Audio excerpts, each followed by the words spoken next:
Samuel Turner's hands were not the kind that looked comfortable around champagne glasses or silver cutlery. They were thick, fingered, calloused, and faintly scarred, the kind of hands that had known years of wrenching, soldering, and tightening leaky pipes in the dark corners of other people's houses. When he looked down at them, he didn't see hardship. He saw history, each line etched with a story, each scar a memory of something he had built, something he had fixed, something he had endured. He used to joke that he could tell the temperature of a day by how the metal in his palm felt when he held a pipe. Cold steel meant winter, warm copper meant spring. But there were no pipes in his hands now, only the cool, polished wood of a small sailboat's steering wheel, the kind he'd once dreamed about when he was a younger man and couldn't afford even a fishing dinghy. The yacht swayed gently in the marina, the evening sun glazing its surface in golden light. Eleanor Grace, the name written in delicate script across its stern, shimmered against the ripples of water. The name wasn't just paint, it was love carved into the hull. It was his late wife's name, Eleanor, and every plank, every polish, every bolt carried the weight of her memory.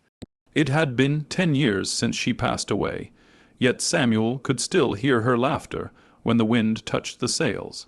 She had always dreamed of sailing the coastlines together after his retirement. Life had other plans, the kind that take and never return. When she was gone, he poured everything into his work, into raising their daughter, Emma, and into fulfilling that one dream for her, the yacht that would carry her name. The world thought Samuel Turner was just a plumber. He'd been one for 30 years after all, but behind that title was a man who had built something greater than he ever let on. His business, Turner and Sons Plumbing, started with a rusted van and a few tools. It ended with a chain of service branches across 3 counties, a staff of 80, and a reputation for honesty that outlasted any advertisement. When the company grew too big to feel personal, Samuel sold it quietly, without telling anyone except Emma.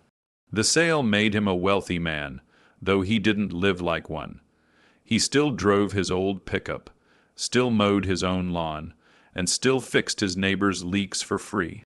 Wealth to him wasn't a reason to stop working. It was a reason to choose what kind of work mattered. And lately what mattered was Emma. She was his world, bright, ambitious, full of grace like her mother.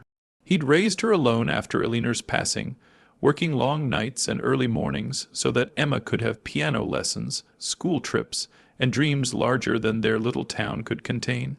When she got into university on a scholarship, Samuel had cried alone in his truck. He'd watched her grow from a girl with scraped knees to a woman whose laughter could light a room. But lately, something had changed. She called less often. Her words over the phone were careful, polished as if she were rehearsing them before speaking. He knew she was seeing someone. She'd mentioned the name once or twice, Christopher, a businessman's son. Educated, ambitious, polished, she'd said. Samuel smiled at that word. He'd met a lot of polished people in his line of work. They usually didn't know how to fix a leaky faucet. He wasn't against the idea of Emma finding someone, not at all. He just worried she might mistake shine for substance. The sun had begun to dip below the horizon when he heard footsteps behind him on the dock. "Dad?" Emma's voice called, soft and warm, as she came closer. She wore a pale sundress that fluttered in the breeze, her golden hair pinned back neatly. Samuel's heart swelled at the sight of her. "Hey, sunshine," he said, smiling as he turned toward her. "You made it." She hugged him, and for a moment he could smell the same lavender perfume Eleanor used to wear. For a brief second he saw not just his daughter, but the woman her mother had raised her to be, kind, gentle, and yet distant in a way that pained him. "I brought someone," she said, stepping aside. That was the first time Samuel met Christopher Hale. The young man walked down the dock like he owned the ocean, a tall, sharp suit, even for an afternoon near the water. The kind of smile that had practiced itself in mirrors. He extended a hand, firm but not respectful, his gaze flicking briefly to the yacht and back to Samuel. "Mr. Turner," Christopher said, "it's a pleasure to meet you. I've heard quite a bit about your work." Samuel shook his hand. "All good, I hope." "Oh, of course," Christopher replied, though there was something in his tone, an amused politeness that people often used when they thought they were talking down to someone. "Emma told me you're in plumbing. That's honest work." "Honest work," Samuel echoed with a half-smile. "It keeps the water running." Christopher chuckled lightly, as if humoring a joke. "Indeed." Emma shot her father a quick, pleading look, a silent asterisk please, "Not now." Asterisk Samuel said nothing more. He didn't need to. The ocean had a way of showing a man's reflection for what it was. They toured the yacht together, Christopher making casual comments about how vintage it looked, how he preferred sleeker, newer models. Samuel listened quietly, hands in his pockets, saying only enough to keep the peace. When Christopher complimented the craftsmanship, Samuel simply said, "Built it myself." The young man blinked, not sure if he was joking. That night, after they left, Samuel stayed on the deck of the Eleanor Grace. The city lights flickering like fireflies on the horizon.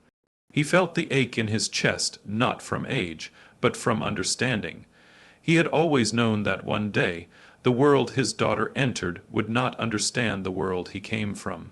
But seeing it, hearing it, was another kind of pain.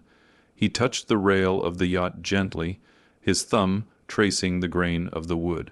"She'll learn," he whispered to the sea. "She's smart. She'll see people for what they are." A seagull cried overhead, its voice fading into the distance as the tide rolled in. Samuel looked out at the darkening waves, his reflection trembling in the water, the reflection of a man who had built everything with his hands, only to wonder if it would ever be enough for the world his daughter wanted. And far off, just beyond the glittering marina lights, the faint sound of laughter drifted over the water. Emma's voice mingled with Christopher's. The sound stung him more than he expected. He turned away, eyes heavy but calm. There would come a day, he didn't know when, but he could feel it in his bones, when the world would remind Christopher Hale of one simple truth, that hands like Samuel Turner's may grow rough, but they build everything the polished ones stand upon. Here's chapter 2, The Wedding of Roses and Thorns. This chapter continues the emotional arc of Samuel and Emma, delving deeper into class conflict, hidden pride, and the quiet ache of a father watching his daughter slip into a different world. It's cinematic, emotional, and sets up the betrayal and tension that will pay off in later chapters. The church bells rang like polished gold, their chimes echoing over the rolling hills of Ashbourne Estate. 1,000 roses bloomed in the gardens that day, red for passion, white for purity, and pink for wealth, or at least the illusion of it. The Hale family had spared no expense, and it showed in every petal, every ribbon, every glint of crystal chandelier that caught the morning light. It was the wedding of the season. The newspapers said so. The local business magazines printed a feature on the union of legacy and promise. Everyone in attendance knew the Hales, owners of construction firms, shareholders in banks, patrons of luxury. But no one knew Samuel Turner, the father of the bride, except as the man who used to fix things. Samuel arrived early, dressed in his best suit, charcoal gray, pressed with care the night before. The tie was simple, navy blue, a gift from Emma years ago on Father's Day. He'd never worn it without thinking of her small hands wrapping it around his neck and giggling, because she couldn't get the knot right. Today it hung perfectly tight, dignified, and a little too stiff against his throat. The ushers didn't recognize him at first. One of them asked if he was part of the catering team. Samuel smiled softly and handed over his invitation. "Father of the bride," he said simply. Inside, the hall gleamed with grandeur, white marble, chandeliers like cascades of light, and a golden aisle lined with roses so fragrant they almost choked the air. The guests shimmered in silk and satin. The conversations were light, confident, full of names that meant nothing to Samuel, but seemed to mean everything to them. He took his seat in the front pew, hands folded, watching as people whispered and smiled. He could feel their glances, a polite curiosity mixed with subtle judgment. The man beside him, a relative of the groom, leaned slightly closer. "So you're Emma's father?" he asked, tone friendly but curious. "That's right," Samuel said. "And what line of business are you in, Mr. Turner?" "I was a plumber," Samuel replied. The man's smile flickered, just enough for Samuel to notice. "Oh, well, good, honest work, that. Yes," Samuel said, his eyes never leaving the aisle. "The best kind." Then the music began. Emma appeared at the far end of the hall, radiant in white lace and soft pearls. Her smile was everything Samuel had ever hoped for, bright, genuine, trembling with emotion. But beneath the beauty of it all, he saw something else. A nervous flicker, a hesitation so faint it might have been imagination. Christopher stood at the altar, polished to perfection in his tailored tuxedo. His father and mother beside him, like royalty, presiding over a coronation. He smiled for the cameras, for the guests, and for Emma, a smile that seemed rehearsed. The ceremony was beautiful, almost cinematic. Every detail precise, every emotion curated.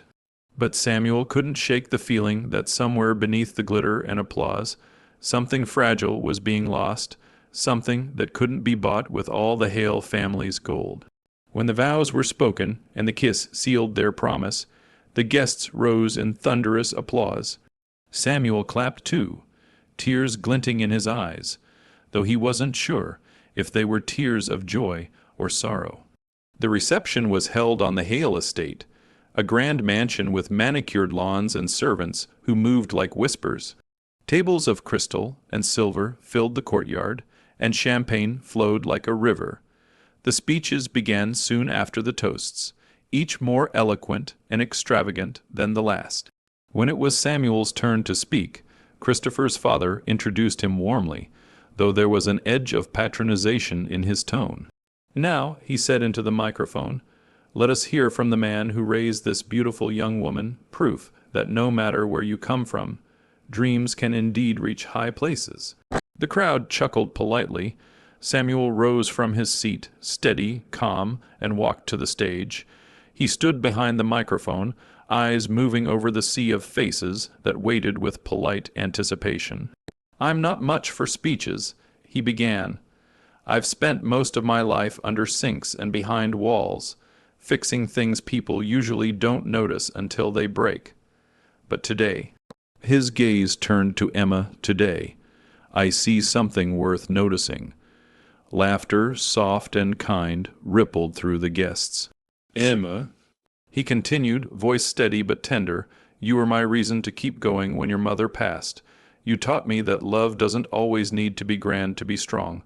Sometimes it's just steady. Like water that keeps flowing, quietly keeping life alive." He paused. "And Christopher, you're a lucky man. My daughter gives her heart completely. Treat it like gold, because that's what it is." The guests clapped. Some even dabbed their eyes. But Samuel noticed Christopher's expression, polite, unreadable, already turned toward the next glass of champagne. As Samuel stepped down, Christopher's mother leaned toward her husband and whispered something. He nodded slightly. Samuel caught it out of the corner of his eye, the way one catches a reflection in a mirror. It wasn't mockery, exactly, more like dismissal. Later in the evening, as the music swelled and couples danced beneath the fairy lights, Samuel stood alone by the fountain, sipping water. He'd never cared for champagne. Emma approached him quietly, her train lifted delicately in her hands. "Dad," she said, wrapping her arms around him, "thank you for everything. I mean it." He smiled. "I only did what any father would do." "I know, but I don't think I ever told you enough how grateful I am." Her eyes shimmered, I love you, Dad. He kissed her forehead. And I love you, sweetheart, always will. Then Christopher appeared, his hand sliding around Emma's waist, his voice smooth. There you are, darling. We're cutting the cake. His eyes met Samuel's for a brief moment, polite, distant, indifferent. Mr. Turner, he said, enjoying the party, very much. Samuel replied, You've done quite well. Christopher smiled faintly. Well, I had some help from my family. You know how it is. Connections make the world go round. Samuel's lips twitched in a half smile. So do pipes, he said quietly. Christopher laughed, a sound without warmth. Right, pipes. Emma nudged him playfully. Chris, he kissed her cheek. I'm kidding, love. Your father's been wonderful. But as they walked away, Samuel caught his next words, murmured just beneath the music. Still can't believe my wife's father used to fix toilets. The words stung like a sudden slap, though Samuel didn't flinch. He simply looked at his glass at the faint reflection of a tired face in the clear water, and let the ache settle deep inside where no one could see it. He didn't belong there. He knew it. But for Emma's sake, he stayed until the last dance, smiling through the pain, clapping for the couple, pretending that he didn't feel invisible among the glittering crowd. When the lights dimmed and the music faded, Samuel slipped away quietly, walking down the long, moonlit drive. The roses on the hedges smelled sweet, too sweet, almost suffocating. He touched one petal with his rough fingers and thought of Elinor, of the simplicity of her love, of a life built not on money but on moments. He whispered to the night, roses and thorns always together. The wind carried his words away into the dark, toward the sound of the same sea where the asterisk Elinor Grace asterisk waited for him, silent and loyal, like the life he had built with his own 2 hands. The sea stretched wide and endless, a sheet of blue silk rippling under the morning sun. The yacht gleamed like a jewel upon it, white and flawless, cutting through the waves with effortless grace. From a distance it looked like wealth. Up close, it smelled of salt, oil, and memory. Samuel Turner stood at the edge of the dock, his hands resting on the railing as the asterisk Elinor Grace asterisk bobbed gently below. It had been months since he'd stepped aboard, though the yacht had never truly been out of his reach. After the wedding, he'd retreated into quiet routine morning walks, simple meals, evenings spent in the small coastal town where he'd built his life. He'd spoken to Emma occasionally, her calls always warm but brief, the kind of warmth that keeps a polite distance. Then one day she'd called with a brightness in her voice he hadn't heard in a long time. Dad, we're going on a trip. She'd said, Chris bought a yacht, you have to come, we want you there. He'd hesitated, his heart tightening at the word asterisk bought. Asterisk still, he agreed. How could he refuse his daughter's invitation? And now, here he was, watching as the young crew bustled about, polishing chrome rails and coiling ropes. Emma and Christopher were already aboard, dressed like models from a luxury magazine. Christopher wore white linen and dark sunglasses, barking light orders to a deckhand. Emma spotted her father and waved. Dad, you made it. He smiled, waving back, climbing the gangway slowly. Wouldn't miss it, sunshine.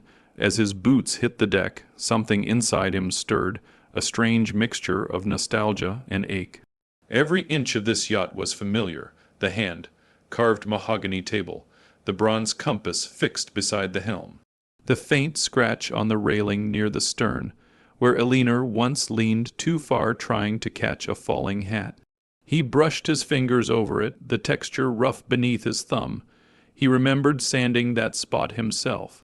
He remembered the exact day, the day he'd first launched her, alone, whispering Elinor's name into the wind. Beautiful, isn't she?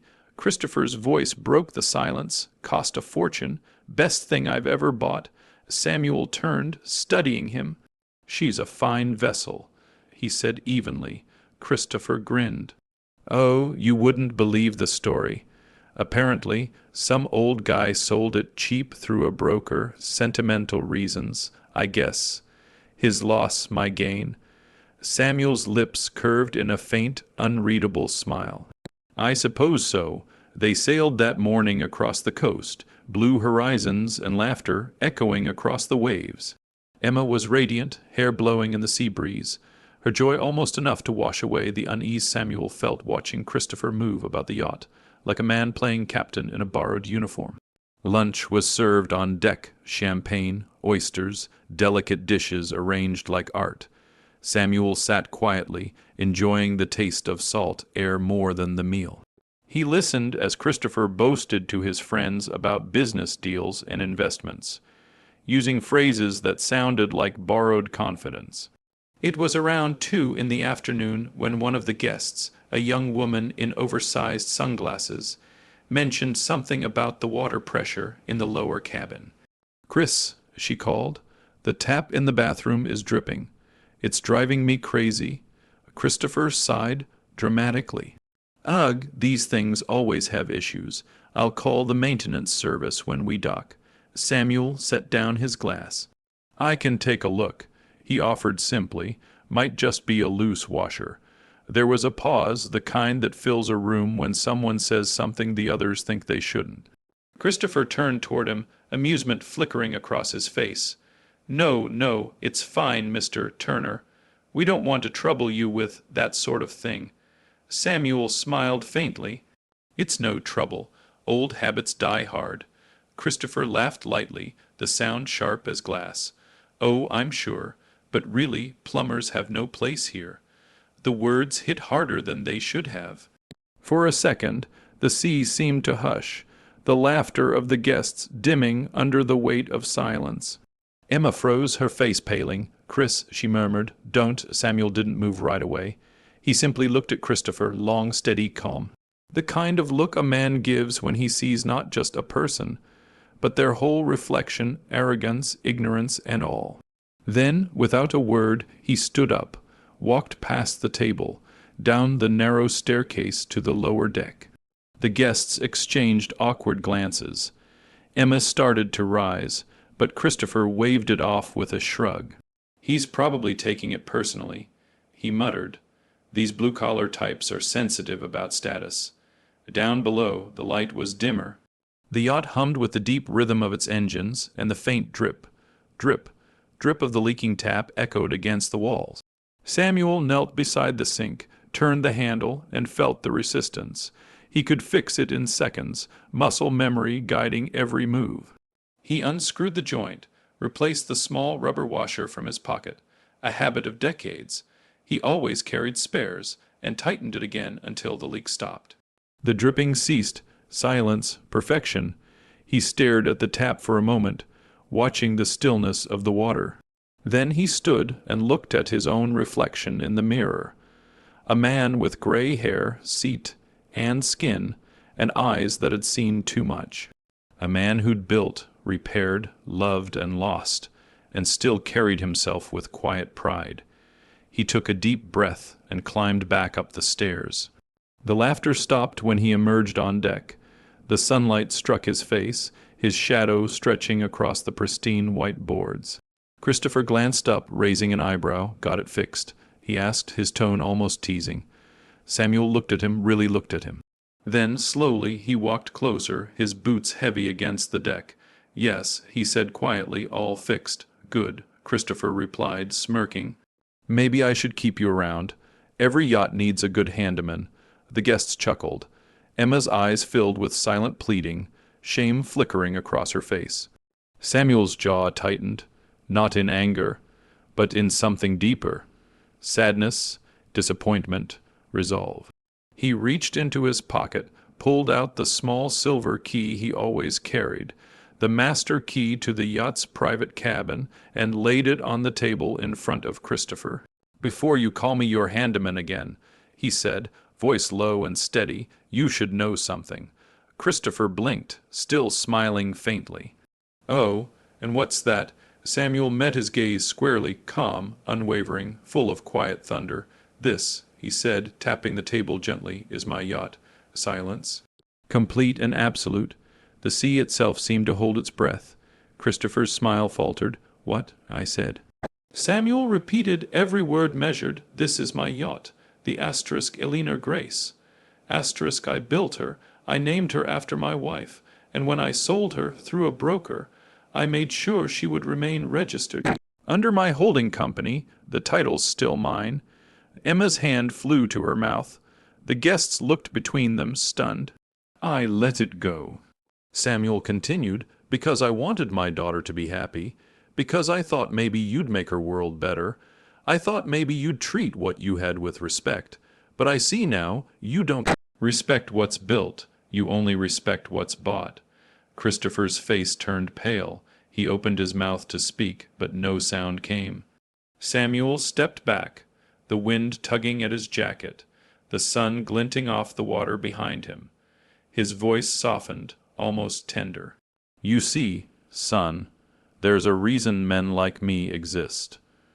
We fix things when they break, and we know the difference between what can be repaired and what isn't worth fixing. He turned toward Emma, his eyes gentle. You'll always have a place with me, sweetheart, always. Then, without another word, he walked toward the gangway. The crew parted silently as he passed. Behind him, Christopher stood frozen, humiliated in front of his guests, the man he mocked now towering over him in dignity. As Samuel stepped off the yacht, he heard the sea again, calm, endless, forgiving. He didn't look back. The asterisk Eleanor Grace asterisk gleamed in the sunlight, her name catching the wind like a whisper from Eleanor herself.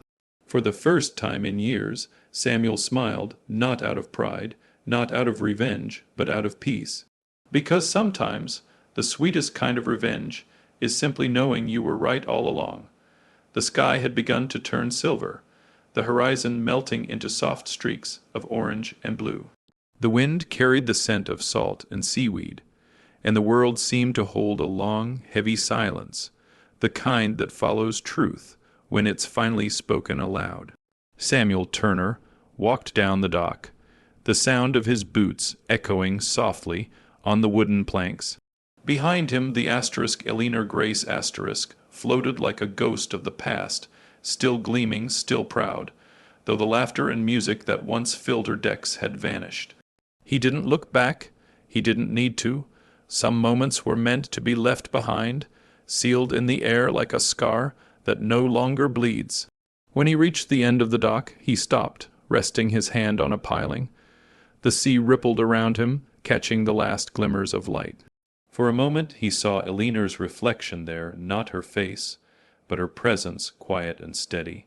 The whisper of her voice in the wind, asterisk, you did the right thing, Sam. Asterisk, he let out a slow breath, one that seemed to carry years of pain and pride with it. That night he sat alone in his small coastal home, the fireplace crackling softly. The walls were lined with photographs, Emma as a child, grinning with missing teeth, Eleanor in her wedding dress, Samuel holding his first business license. All reminders of a life built, not bought. He poured himself a cup of tea, not whiskey, not wine, just tea, and stared into the flames. He had not meant to embarrass Christopher. He hadn't gone aboard that yacht with the intention of revenge. But sometimes truth was its own reckoning, and dignity was the loudest form of justice. The phone rang. Once, twice, then again, he stared at it, knowing who it was before he picked up. Dad! Emma's voice trembled through the receiver. He closed his eyes. Emma. There was a long silence before she spoke again, her words breaking like waves. I'm so sorry. I didn't know about the yacht, about everything. I didn't even know how much you'd done for me. You weren't supposed to, he said gently. It wasn't your burden to carry, but I let him talk to you that way. I let him. Her voice cracked. I just stood there. He could hear her crying softly, the sound twisting something deep inside him. Emma, he said quietly, you were trying to keep the peace. That's what your mother would have done too. I can't blame you for loving someone you thought was good. But he isn't, she whispered. He's not who I thought he was. He laughed about it afterward, Dad. He said you were just putting on a show. I can't stay with someone like that. Samuel's chest tightened, both with sadness and relief. "Then come home," he said softly.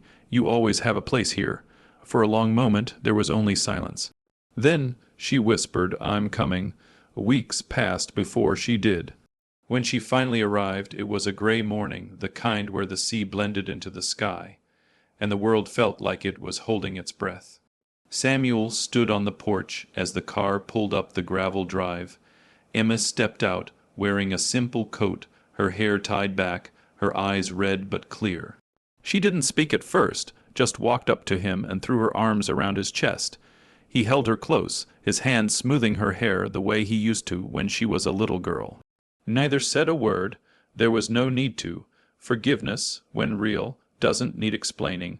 "I left him," she said finally, her voice muffled against his shoulder.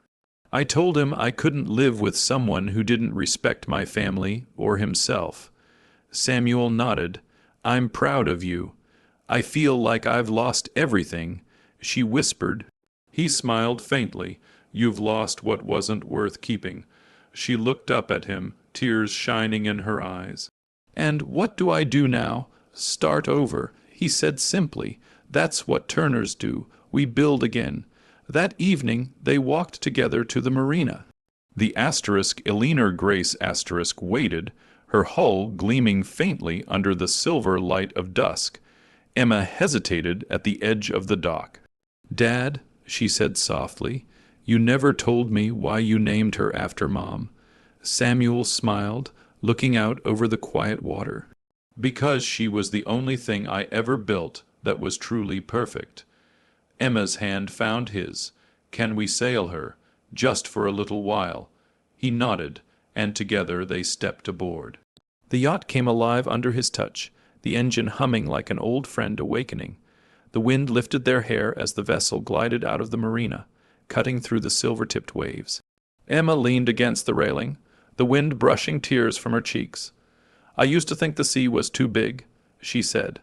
"Now it just feels honest," Samuel chuckled. "That's the thing about the ocean. It never hides what it is. You can see the surface, but it's what's underneath that matters." She turned to him, smiling faintly. "Just like you." He looked away, pretending to adjust the sail, though his throat tightened. They sailed in silence for a long while, the setting sun painting the water in gold and crimson. The world seemed smaller then, just the two of them, the sea, and the memory of everything that had brought them there. When they reached open water, Samuel dropped the anchor and cut the engine. The only sounds were the creak of the ropes and the distant call of a gull. He sat beside her, pulling a small silver locket from his pocket. Inside was a faded photograph, Eleanor laughing, wind in her hair. "I used to bring this out here," he said softly, "when I missed her. She'd love to see us together again." Emma's eyes filled with tears. "I think she does." The wind shifted, carrying the scent of salt and something like peace. Samuel looked out over the endless horizon. "You know," he said, "Christopher will realize one day that all the things he thought he owned were never really his. Not the yacht, not the wealth, not even his pride. They were borrowed, like sand in your hands looks solid until you try to hold on to it." Emma nodded. "And what about us?" He smiled, his eyes glinting in the fading light. "We build, we always build." The sky deepened into indigo, the first stars flickering to life. The yacht rocked gently, its name glistening in the moonlight, Eleanor Grace. Emma rested her head on his shoulder, and for the first time in years Samuel felt whole. The sea, the stars, the hum of the water, everything was as it should be. He thought of Christopher then, briefly, imagining the man pacing in some glass-walled office, chasing deals that would never fill the hollow space where decency should have been. It wasn't hatred he felt, only pity. Some lessons were meant to hurt. Some wounds had to sting before they could heal. And Samuel Turner had healed. He'd been mocked, dismissed, underestimated, but in the end he had stood taller not by shouting, but by standing still.